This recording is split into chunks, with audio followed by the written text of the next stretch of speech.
మహాగణాధిపతే నమః. సదాశివసమారంభాం శంకరాచార్యమధ్యమాం అస్మదాచార్యపర్యంతాం వందే గురుపరంపరాం. శ్రీమాత్రే నమః. ప్రేక్షకులందరికీ స్వాగతం.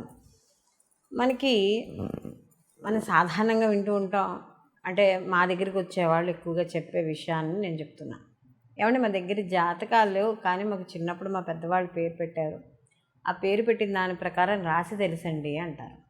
అంటే వాళ్ళకి వ్యక్తిగత జాతకాలకు సంబంధించిన డీటెయిల్స్ అనేవి తెలియదు. వాళ్ళంతా కూడా వాళ్ళకి తెలిసిన రాశి మీద లేదా నామనక్షత్రం మీద ఆధారపడి వాళ్ళ కార్యక్రమాలన్నీ కూడా వాళ్ళు కానిచ్చుకుంటూ ఉంటారు, వాళ్ళ శుభ కార్యక్రమాలన్నీ. అయితే ఒక్కోసారి ఏమవుతుందంటే వాళ్ళకి ఇటువంటి నిజంగా మొన్న ఈ మధ్యన కూడా ఒకళ్ళు ఫోన్ చేసి అదే చెప్పారు, ఏమంటే మాకు జన్మజాతకం తెలీదు కానీ రాశి తెలుసు, కానీ చూస్తే మాకు సరిగ్గా ఉండడం లేదు గోచారం, ఏం చేయాలో అర్థం కావడం లేదు.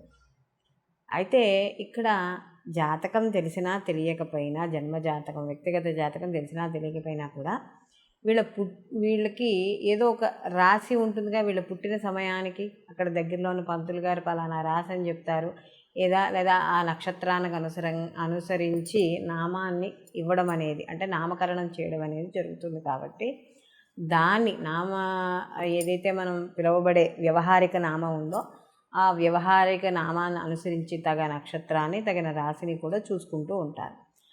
అయితే ఇలాంటి వాళ్ళకి ఇప్పుడు నేను చెప్పే రెమెడీ అనేది బాగా ఉపయోగపడుతుంది రాసుల వాళ్ళకి. ఎందుకంటే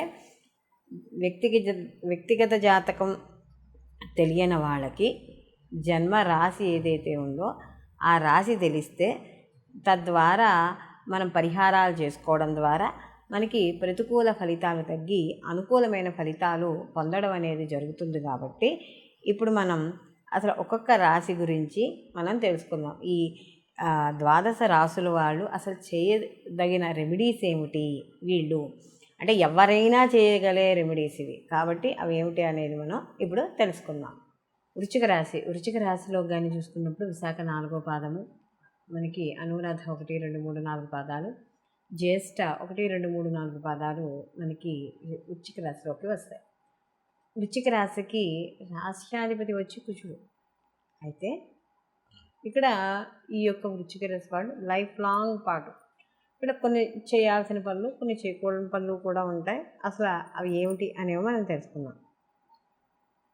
ఇక్కడ ఎప్పుడూ కూడా ఈ కుజుడు కాబట్టి వీళ్ళకి ఏదైనా బయటికి వెళ్ళేటప్పుడు ఎర్రటి రంగు వస్త్రాన్ని, ఏదైనా రుమాల్ లాంటిది ధరించి దాన్ని, అంటే మీరు జేబులో కానీ లేదా హ్యాండ్ బ్యాగ్లో కానీ, లేదా మీరు ముఖ్యమైన పనుల మీద బయటికి వెళ్ళేటప్పుడు ఆ బ్యాగ్లో కానీ పెట్టుకోవచ్చు.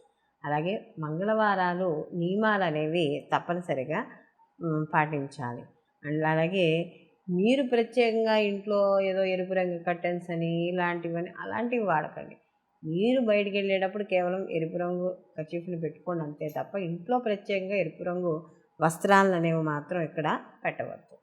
అలాగే ఇక్కడ ఏదైనా కాస్త కొంచెం ఇంట్లో ఇబ్బందిగా ఉంది, సమస్యలుగా ఉన్నాయి, లేకపోతే భార్యాభర్తల మధ్య కావచ్చు, ఇంట్లో కొంచెం గొడవలు అవుతున్నాయి, కాస్త శాంతి తక్కువగా ఉంది అని అనుకున్నప్పుడు పారే నీటిలో ఎర్రటి పుష్పాలని వదలండి.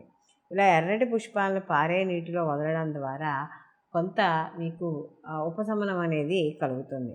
అలాగే ఎవరైనా లేని వాళ్ళకి ఆహారాన్ని పంచిపెట్టడం ఇలాంటివి చేయాలి. ముఖ్యంగా ఇక్కడ ఇంట్లో ఎప్పుడు పడితే అప్పుడు పాలు పొంగిపోతూ ఉంటాయి కొంతమందికి, అలా పొంగనివ్వకుండా చూసుకోండి. కొంత ఆ ఇంట్లో కూడా లక్ష్మీ కటాక్షం అనేది కనబడుతుంది.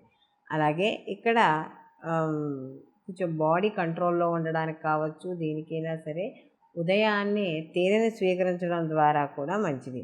అలాగే పెద్దవాళ్ళందరినీ కూడా ఎప్పుడూ కూడా పెద్దవారిని గౌరవిస్తూ ఉండాలి. అలాగే వాళ్ళు చెప్పిన మాటలు వింటూ వాళ్ళ సూచనలు పాటిస్తూ ముందుకు వెళ్ళాలి. అలాగే ఇక్కడ కొంత చూడండి, మనం చిన్న చిన్న జీవాలకి మనం వేస్తూ ఉంటాం, పావురాలు ఉంటాయి, బియ్యం కానీ నూకలు కానీ వేస్తూ ఉంటాం. అలాగా ఏదైనా మనం ఒక శుభవార్త వినాలి లేదా మనం చేసిన పని సక్సెస్ అవ్వాలి అని అనుకున్నప్పుడు గుమ్మం పక్కకు ఎక్కడో కాస్త కొద్దిగా పటిక బెల్లాన్ని కానీ, పంచదారని కానీ, బెల్లాన్ని కానీ ఇలాంటివి జల్లండి. ఆ జల్లడం ద్వారా అక్కడ చీమలు వచ్చి తింటాయి. ఈ నల్ల చీమలు కావచ్చు, ఏవైనా సరే వచ్చి తింటాయి. అలా చీమలు తినడం ద్వారా మీ పని తొందరగా పూర్తి అవ్వడం అనేది జరుగుతుంది. అలాగే ఇక్కడ దేవాలయాల్లో కూడా తీపి పదార్థాలు అలాంటివి ఏవైనా చేసి పంచిపెట్టవచ్చు. అలాగే ప్రతిరోజు కూడా స్తోమత ఉంటే వెండి కంచంలో భోజనం చేయడం అనేది చాలా మంచిది. అలాగే ప్రతి శనివారము, మంగళవారము లేదా 2 వారాల్లో ఏదో ఒక వారము మీకు దగ్గరలో ఉన్న ఆంజనేయ స్వామి గుడిలో ప్రతిరోజు దర్శనం చేసుకుని రండి. అలాగే ఇక్కడ శనివారం కానీ మంగళవారం కానీ స్వామివారికి సింధూరంతో పూజ చేయించండి. ఇలా చేయించడం ద్వారా కొంత అనుకూలమైన ఫలితాలు పొందడం అనేది జరుగుతుంది. అలాగే ఇక్కడ ఎవరైతే మీకన్నా పైన పెద్దవాళ్ళు ఉంటారో వాళ్ళని ఎప్పుడూ కూడా సమాజంలో కావచ్చు, తెలిసిన వాళ్ళలో కావచ్చు, స్నేహితుల మధ్య కావచ్చు, ఎప్పుడూ కూడా వాళ్ళని అవమానించకూడదు. అలాగే ఏదైనా పశుపక్షాదులకు ఎప్పుడూ కూడా వాళ్ళకి అపకారం అనేది ఎప్పుడూ కూడా చేపట్టకూడదు. అలాగే వీళ్ళకి ముఖ్యంగా ఎటువంటి ఎరుపు వస్త్రాలను కానీ, ఎర్రటి పదార్థాలను కానీ ఇలాంటివి కూడా ఉత్తినే చేతికి తీసుకోవడం కానీ ఇలాంటివి ఏమీ కూడా చేయకూడదు.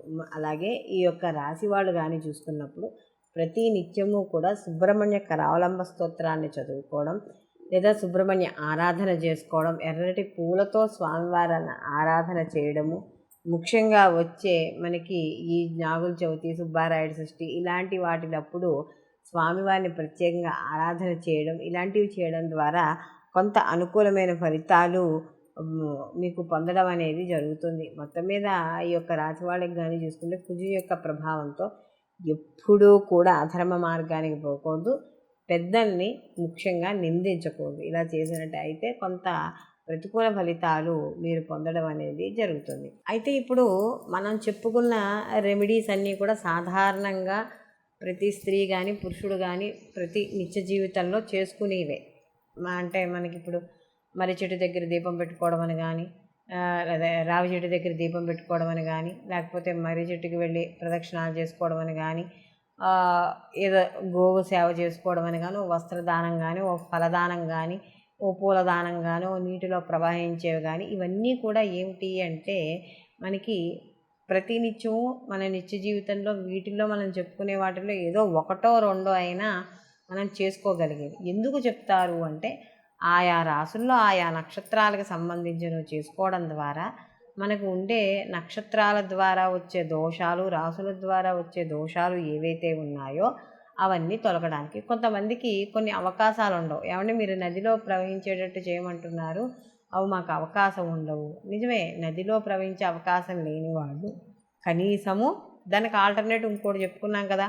ఇప్పుడు నదిలో ఒకరికి ఎర్రటి పుష్పాలు వదలడం కష్టం అవుతోంది, మరి ఏం చేయాలి అంటే దానికి ఆల్టర్నేటివ్గా ప్రతిరోజు గుళ్ళోకి వెళ్ళి ఒక 41 రోజుల పాటు క్రమం తప్పకుండా గుళ్ళోకి వెళ్ళి ఈ యొక్క